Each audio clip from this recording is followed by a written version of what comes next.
Hi, I'm Dwayne Brown. Tonight on KPBS Evening Edition, here comes the sun. San Diego earning top marks for solar power. Why California's drought may play a role in the state's energy market. The Permaculture Academy comes to San Diego with new workshops on how to use your urban landscape in a sustainable way. I'm Peggy Pico with the details. Then, renowned photographer Lalla Essaydi talks about the role of women in Arab culture and representation in Western art in her new exhibition at the San Diego Museum of Art. And we'll tell you why San Diego is off the hook for the stench left behind at La Jolla Cove. KPBS Evening Edition starts right now.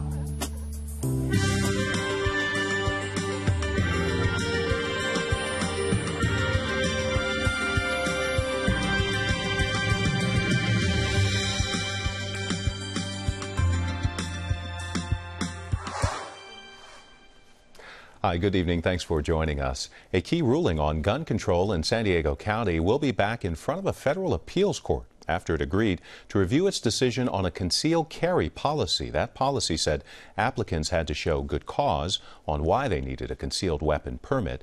Judges ruled the policy violated the constitutional right to bear arms. That's left more than 2,000 permit applications in limbo at the county sheriff's department.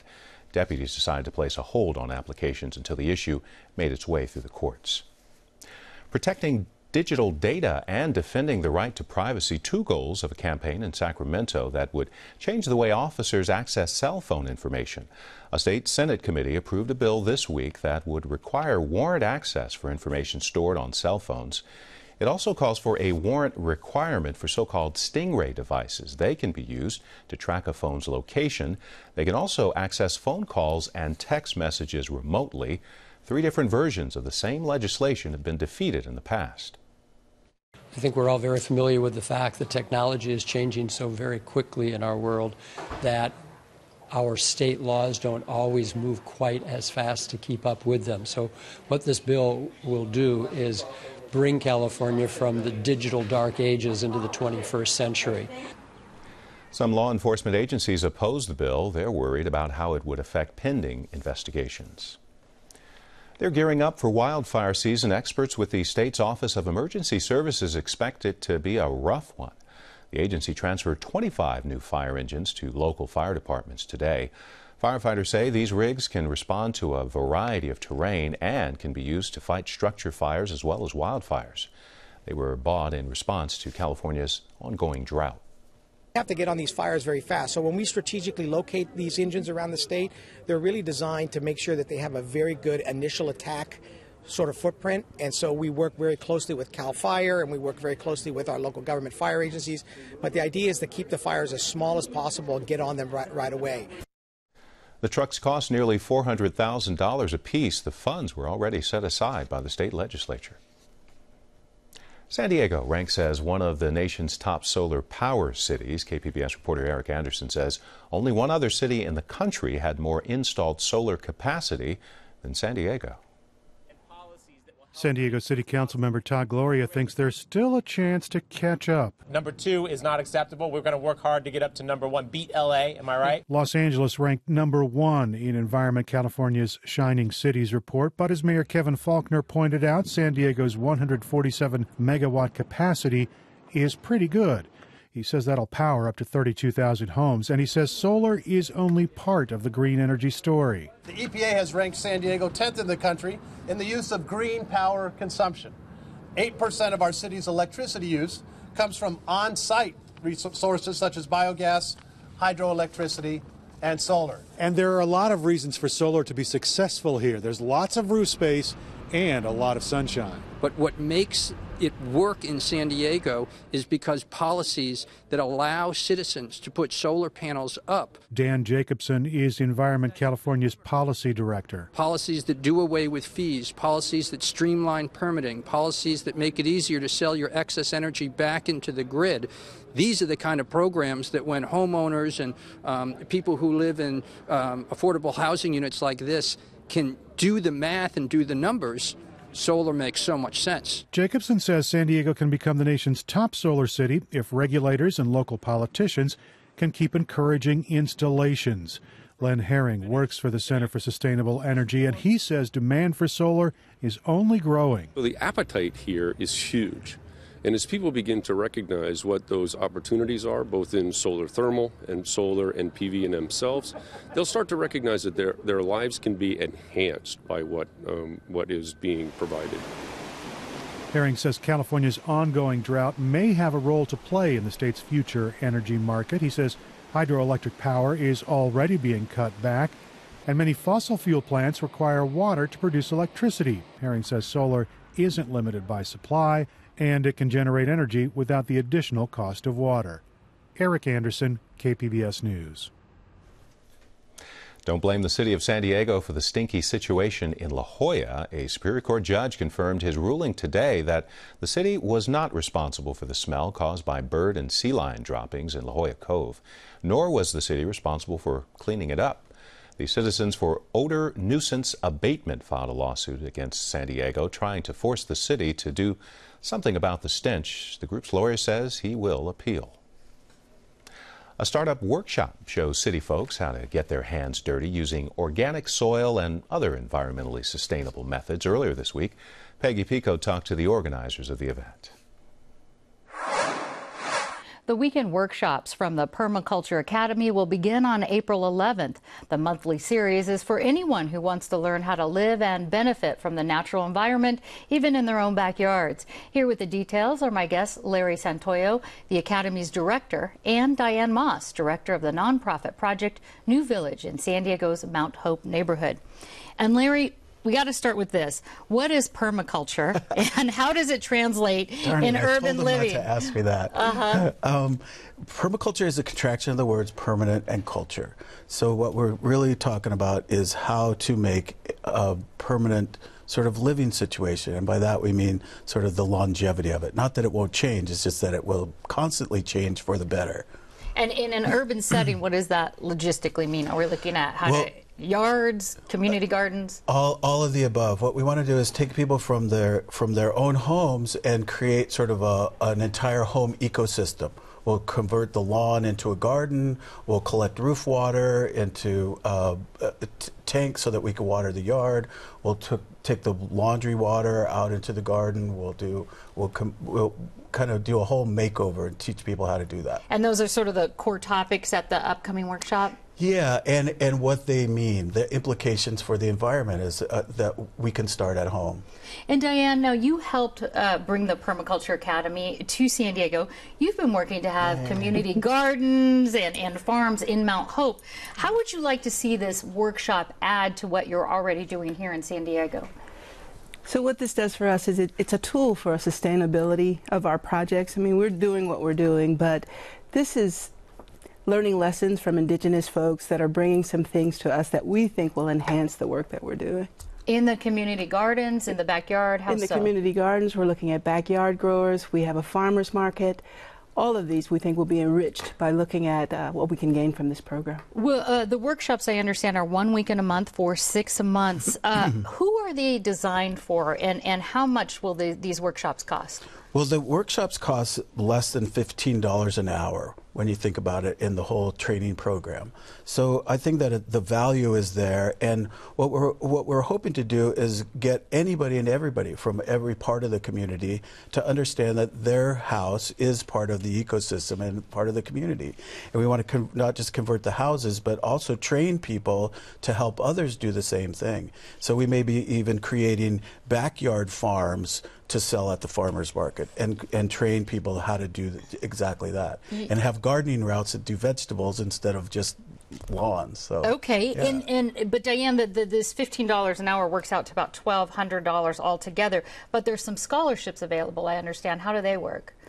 So there's about 10 scholarships that are available, and these are to people who are actively doing some things in the community, and they can help spread the word, because I understand the Academy wants to be, they're coming now, but this is for the long haul. So we want them to help spread the word about what's going on. And I'll start with you, Diane. Why did you choose the Mount Hope community to host this Academy? So the Academy is actually in the Jacob Center, and perhaps Mount Hope might be one of the projects that we work on. But clearly there's we have a market garden there, we have residents that are working there together to grow their food, And some people, it's a novelty, but we can learn some skills that help us to sustain what it is that we're growing at the gardens. Yeah, how about you, Larry? So why have it at this Jacobs Center in the community? Is there a certain reason for it? The proximity to other parts of the community, and that other people can come to us too. And what we want to do is learn from everybody. So I say that we're coming here to teach, but we're really here to take some notes. So we want to learn from everybody and what's going on and how we can each help each other. All right. I want to let folks know that there's more information on our website, kpbs.org, about the Academy and the scholarships. Larry Santoyo and Diane Moss, thanks so much. Thank you. Thank you. Count 'em in. A Republican from North County is making a bid next year for the state assembly seat currently held by Cesar Chavez. Jerry Kern has served on the Oceanside City Council for 9 years. He hopes to slip into the shoes of Chavez, who was also an Oceanside Council member. Now, Chavez says he will run for U.S. Senate seat to be vacated next year by Democrat Barbara Boxer. A changing of the guard on Capitol Hill. Senate Democratic leader Harry Reid announced he will retire. In a YouTube video today, the Nevada lawmaker said the recovery period from his eye injury gave him time to reflect on his political future. I have had time to ponder and to think. We've got to be more concerned about the country, the Senate, the state of Nevada, than us. And as a result of that, I'm not going to run for re-election. Reid also said his decision had nothing to do with his injury or re-election chances. Reid has held his Senate seat since 1987. By the way, Reid endorsed New York Senator Chuck Schumer to succeed him as Democratic leader.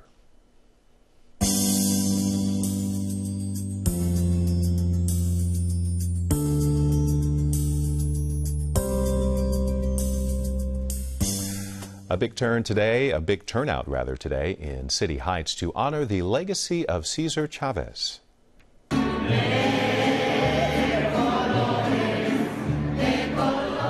Chavez was a labor leader and civil rights activist who dedicated his life to improving the treatment of workers.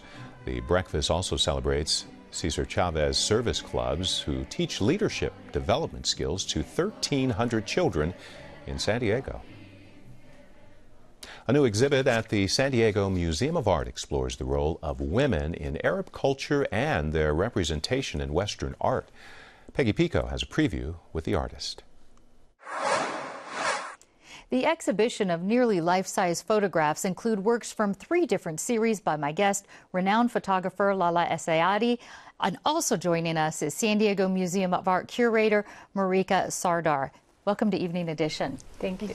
Now, Lalla, you were born in Morocco, raised in Saudi Arabia. How has your upbringing influenced your artwork? Well, it's first of all, thank you so much for having us here. My work is actually based on my personal experience, and so it is autobiographical. So I would say that my upbringing and my culture is deeply embedded in my work, and most of my work is influenced by my personal experience and of spaces where I grew up.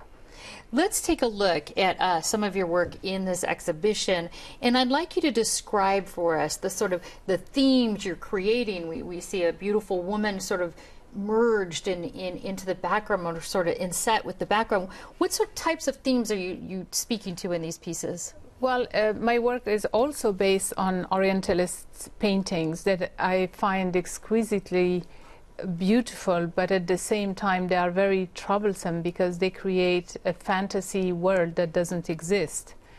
For me, being an Arab woman, I don't see myself in those harems and in those paintings. And because the paintings are based on 3 main themes, which is the harem, the veil, and the odalisque, my work is also in those 3.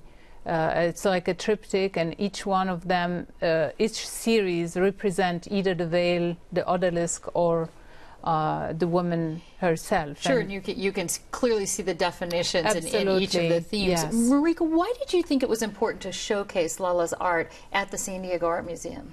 Well, I think the photographs are fantastic, first of all, and then there's so many art historical layers to them that having them in the context of our collections just seemed to make sense. You see her as a contemporary photographer, but also her connections and the way she draws on 19th century French painting, but also calligraphy in the Arab world and all of these other traditions. Sure, there's a very modern social element to it, this beautiful juxtapose that's going on here in these. How does that fit into the museum's mission? Well, we want to promote contemporary art, but it's our particular role in San Diego with these historic permanent collections to help people engage with our collections of older traditions. So you can find these photographs throughout the museum, and we hope people will take the opportunity to walk around through all of the galleries. Get the full experience. Lalla, what do you say to people who think that your work might be perpetuating stereotypes? Well, I understand, because I am actually using stereotypes that are in those paintings to criticize them.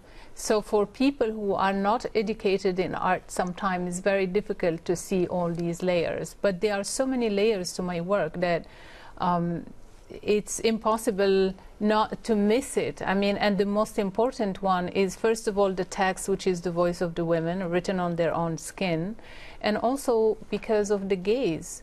The women in these photographs, they are engaging the viewer, and they know exactly how they want it to be photographed. It's a collaboration with them, as opposed to these paintings where they are voyeuristic element to them. You have all these Orientalist, Western male artists doing something like a sexual fantasy within another culture that is not theirs, as opposed to my work. I am a woman, I am an Arab woman working with Arab women, and it is a collaboration. It's myself and these women at the same time. And deeply personal. Absolutely. It seems like it's based on my own personal experience as well.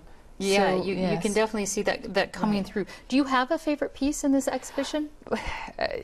There are many pieces, and each one of them have a story, so it's very difficult to say which one really that is my favorite. But it depends of the time I'm shooting that photograph, the story around it, the relationship to my model, all of these things together. So it's very difficult for me to point to one and say this is my favorite over. It's like they are all my babies. Of course, it's a terrible question to ask, but I always have to. Well, we're out of time here. Photographer Lalla Essaydi and Marika Sardar, thank you very much for joining us and giving us a little preview of this work. And I want to let folks know they can see Lalla's photographs. They will be on display at the San Diego Museum of Art starting Saturday, tomorrow, March 28th through August 1st. She'll kick off the exhibition with an artist talk tomorrow morning. Details at kpbs.org. The battle over one Paseo may play out in the voting booth. Gentrification fears lead Logan Heights residents to opt for the status quo. And it's bikes versus businesses in Hillcrest. I'm Mark Sauer. Join me for the KPBS Roundtable tonight at 8:30 here on KPBS. Meet snakes that fish with lightning-fast speed and creatures that walk on walls. They're all a part of a new seasonal exhibit opening this weekend in the South Bay. And we have a preview in tonight's segment of Our Wild San Diego.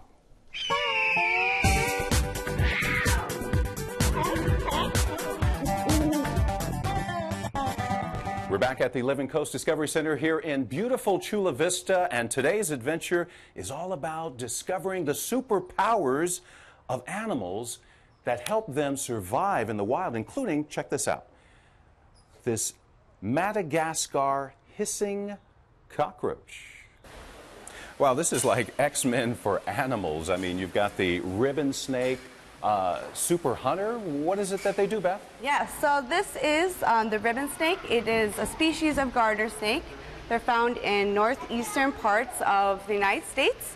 And what we're featuring, their superpower is their speed to catch fish in water. So they are semi-aquatic. And they're really super skinny. Yeah, so that slender body and their small size allows them to hunt fish, which is not the typical diet of snakes, but since they're so fast, they're perfect hunters for fish. From ribbon snake to panther chameleon, what's up with this one? So this is another animal that's featured in our Super Wilds that has a quick adaptation for catching its prey. And what is that, Beth? So along with the tongue. And Lexi's helping us along with the tongue, which is upwards of 9 inches long? Yeah, so it can reach to about 1.5 its own body length. Watch out, he's about to, looks like he's going to get some food. You could see his coloration change. Now this species, the panther chameleon, they change their color based on mood, temperature. This is a male, so it's very much more vibrant than the female. Wow.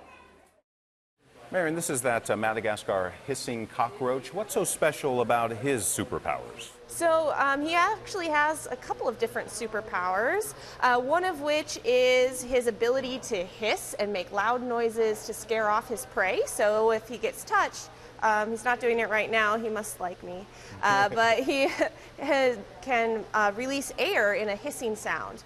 He also is a master of camouflage or invisibility, so they can stay hidden in the dead leaves and sticks at the bottom of the forest floor. And they can withstand radiation. Yes, they can also withstand radiation, so much more than humans can. Does this bird come with a bowl of Fruit Loops? She comes with a bowl of fruit, but not Fruit Loops. She loves fruit. Hi, Zora. So Zora here, she's a toku toucan, and they are a big fruit eater, and as you can see, they have a very large beak. So her beak is used for eating her fruit and is incredibly strong but very light as well. So scientists are actually trying to mimic the makeup of her beak in automobiles as well as super light aircraft. Well, if you ever got caught in the backcountry and you wanted to learn how to live without food or water for months, this is the guy to learn from. Looks like a blueberry beetle, but he kind of does. They're called a blue death feigning beetle, and they actually create their own sunscreen, so they kind of look bluish, like a blueberry, and that's the sunscreen that they produce. So it would be really neat if we were able to do that, especially here in San Diego. Yeah. Yeah. So they also can survive about 3 months without eating any food, and 1 year without water. So certainly something we can learn from these guys, right? But they also have a unique survival technique, right? They definitely do. So when you touch them, or if they feel like that bird is going to come in for the kill, they're actually going to play dead. So then they're left alone. So Tank the tortoise has went missing, and the Nature Investigative Unit, or Kids Camp, has been tasked with finding him before the opening of tomorrow's new exhibit. Do you guys see Tank? Wait, what's so special about Tank the tortoise? That he does what?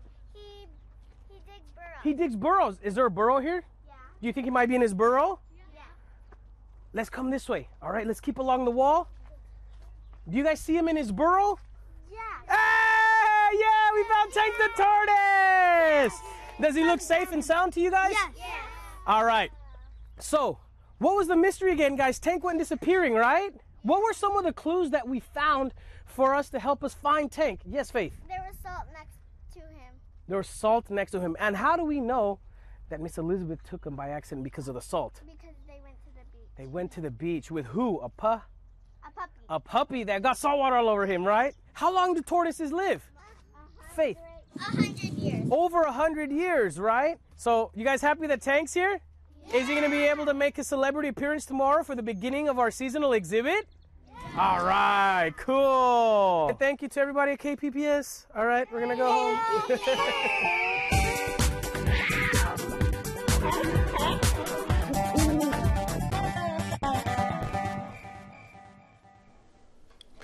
The new exhibit, Super Wild, begins tomorrow and runs through September 7th at the Living Coast Discovery Center in Chula Vista.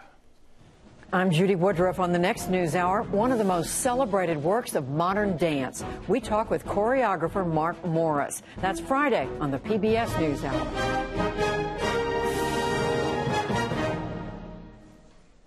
Counting down to race day, the Carlsbad 5000 is back on Sunday, and so are the elite international runners it attracts. They follow a 5K or 3.1-mile course. The race is called the world's fastest 5K because 16 world records have been set there. American Bernard Lagat will be back this year to try again to break the U.S. record. He broke it last year by 3 seconds, but then officials found the course was 13.5 feet short. This year also marks the race's 30th birthday. We're looking at high surf along the coast this weekend. Waves may be as high as 5 feet. A mix of sun and clouds along the coast by afternoon with temperatures in the 70s.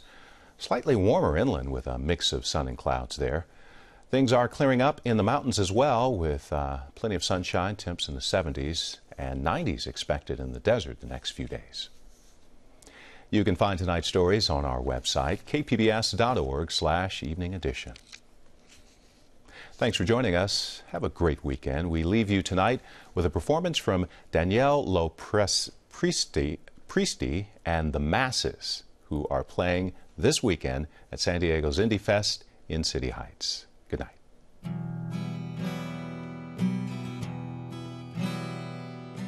8 years old, 8 p.m. Roots Part 1, Channel 10. I never ever will forget that day I first felt the shame of my color, my face. I saw too many people looking way too much like me, acting out their ignorance and hideous atrocity. So many sins